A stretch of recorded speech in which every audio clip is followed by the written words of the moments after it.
folks, Jamie Lindell here. I just wanted to talk to you today a little bit about how I go ahead and approach some of my more complicated handle shapes and assemblies.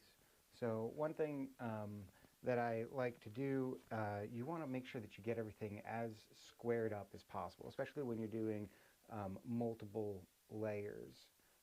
And when you're stacking up spacers and all this, you got to make sure that things sit nice and tight and flush in order for them all to look good.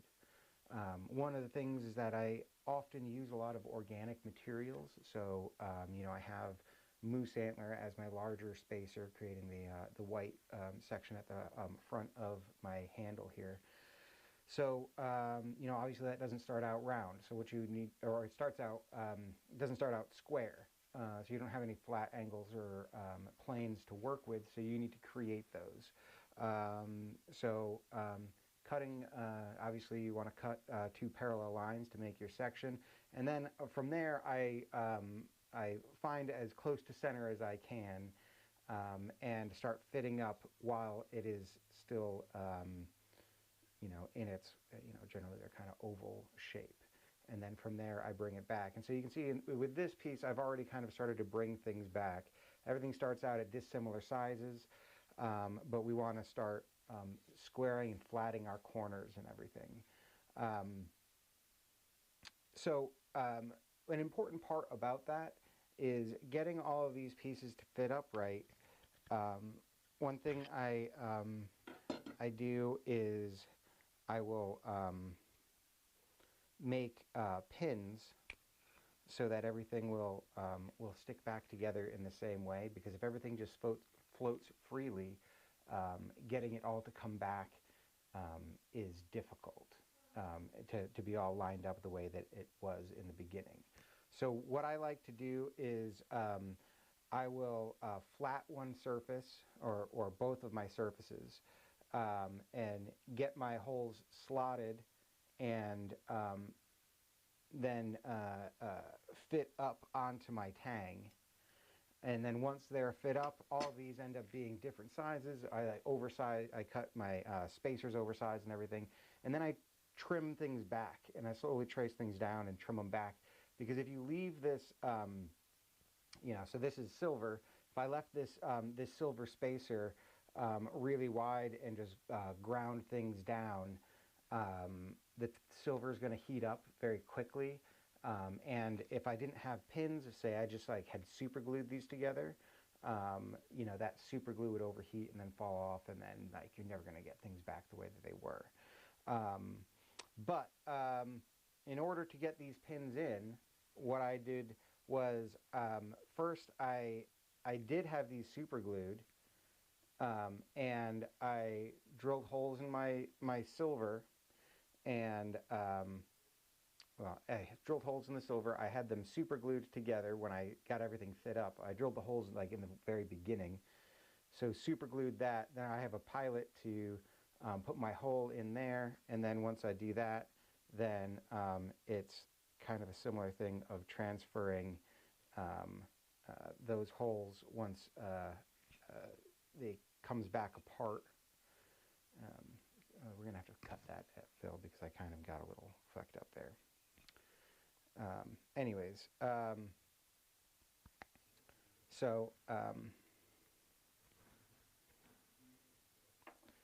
Let's start from here. So once I had this super glued together and my holes drilled, what I did was I removed my pins. This was still oversized. Everything was still very oversized, and by heating this ever so slightly, you'll get the super glue to come off, to cease holding things together. And so once that's removed, then what you can do is get everything fit back up onto your handle as you start slotting everything back together on your handle. Then I drop a couple pieces of super glue on this guy, bring this down, and then once that's down there, then this comes back apart. I can follow these holes as my pilots, and then now I have my pins that will just go in and just register things so that now things don't shift too much or really at all as I'm going through and doing the rest of the work on my handle. Anyways, that's how I do that. How I get things flat and fit up nicely. One good thing to do is what I've done is you can go to local stone workers where they're doing like countertops and things, and usually they have a dumpster full of all of these cut off pieces. And they have to pay to throw all that stuff away. So if you go and you say, hey, can I search through your scraps? Generally, they're like, yeah, go for it. So what I've done is, so I've taken one of those scraps, and I've used spray adhesive to spray down some 120 grit paper. Now I have this down on a flat surface. So if, this is, my bolster or whatever, I can place this down here, and you just keep going until the whole bottom is flat, and you got marks going all in the same direction. So that's how I do that. Sometimes these spacers can be very thin. So what you do with that point is you grab some duct tape.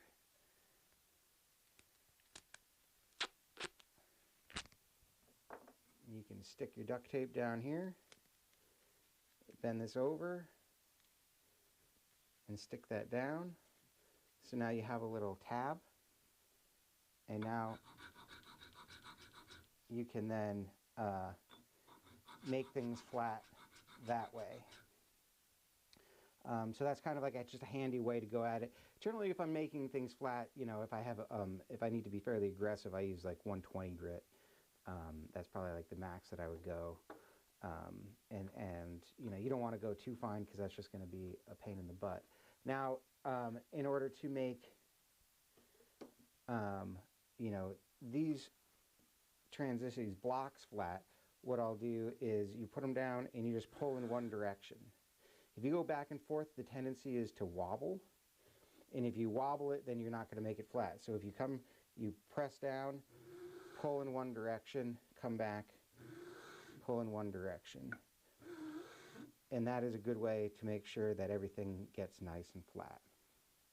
All right, so now we're making everything flat. Now everything can then, those registration pins will come in and get everything to sit nice and tight. And once everything sits nice and tight, then what we need to do is, I lay out some guidelines. So what I've done is I have like a framing square. Generally, if you get a smaller one, it'd be better. But I just lay that flat on the blade. Now I can mark a line down one side of the blade, down the other side of the blade. I know my tang is going to land somewhere in there, so I need to make sure that I never make anything any shapes that invade that. Generally chasing your tang on this side too, if you're not sure where that all lands, is a good idea as well. But now I can start shaping. I can lay out lines as to where I want to cut things in and curves and whatnot. Having a couple guidelines is always good.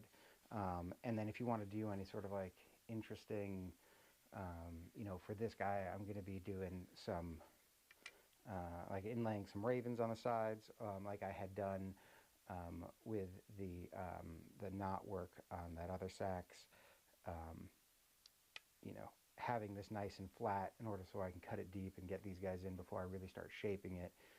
Because once you start contouring things, you're never going to get anything flat to inlay onto it. So, you can see that I've left these nice and thick. So once I can cut a deep hole, put these guys in, and then shape around them.